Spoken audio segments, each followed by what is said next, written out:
Hey there, I'm Dr. Dave with Yada Yada.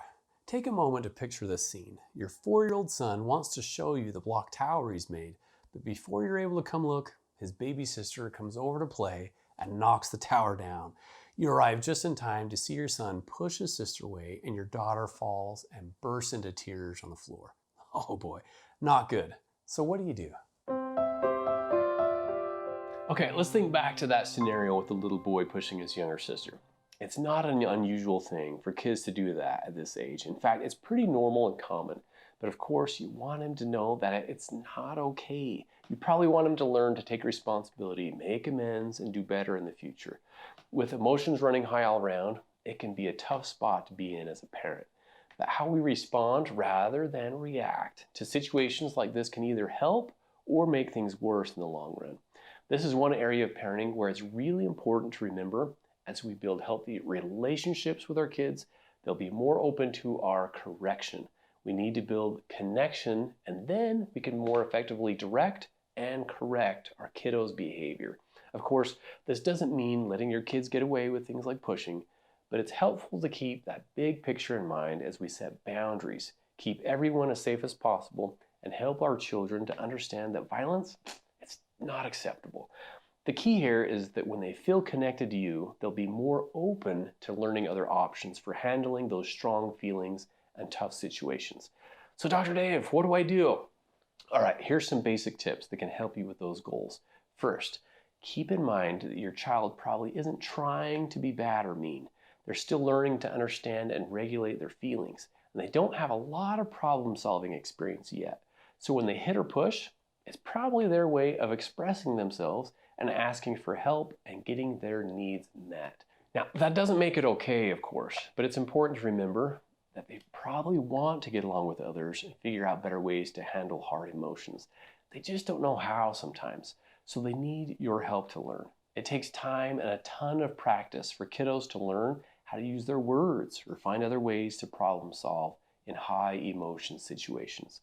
So try to be patient with them and with yourself. Remind yourself that learning these skills is a process, and it'll go better if you try to look at things from their perspective. Tip number 2, prevent problems when you can. For example, when your child is tired or hungry, it's probably not the best time to have them play with other kids. Think about it. When you're tired and hungry, it's hard to respond well when people aren't nice to you, right? So it's probably even harder for your kiddos to do so. Things like cutting play dates short or packing some extra snacks for long outings can help. Okay, tip number 3, take action without insult. Sometimes you'll need to physically intervene to keep people safe, maybe even grabbing or blocking the child to protect someone. But be careful what you say when you do so. Rather than telling them that they're bad or mean, give information that teaches your values, such as, it's not okay to hit, or strongly express your feelings such as, hey, it makes me sad when you hurt your sister. Focus on the behavior without attacking your child's character. This will help you maintain a healthy connection with them and help them be more open to correction. Tip number 4, help your child calm down and feel safe. This can include you making eye contact with them and taking some deep breaths together to bring their heart rate back to normal and help them to clear their mind. Or maybe you can hold them or take them to another room where they can have some quiet time for a few minutes. It's important to not try and teach our child a lesson when they're experiencing strong emotions. Remember, emotions must be understood before behavior can be improved. Last tip, number 5, teach your child and show them how to be kind. Acknowledge their feelings by saying something like, even though you know there's no pushing allowed, it can be frustrating to have a little sister ruin something you worked so hard on. You were really mad at her for knocking down your tower, huh? And then work together to come up with ideas for making amends to whoever they hurt and for other ways they might solve similar problems in the future. For example, you might say something like, I think your sister was pretty sad when she was knocked down. What do you think you could do next time when you get frustrated with her instead of pushing or hitting? And here's a bonus tip. Be mindful of what you may unintentionally teach your kiddos when you respond to their violent behavior. For example, if your daughter pinches someone and you pinch her to show her what it feels like, you're actually teaching her that it's okay to pinch. And if you call her a bad girl, it may make her more resentful than remorseful. Not only that, but she might believe that she really is bad. So what's the point of trying to be nice? Now, it can be tricky to keep these kinds of things in check when you are also upset, but keep trying. Getting our own hearts right is half the battle.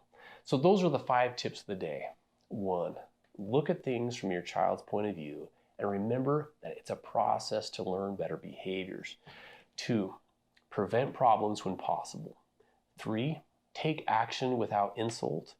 4, help your child calm down and feel safe. And 5, teach and show your child how to be kind. Whew, there's a lot that can be said about this tricky parenting subject, but these are tips that can help you off to a great start.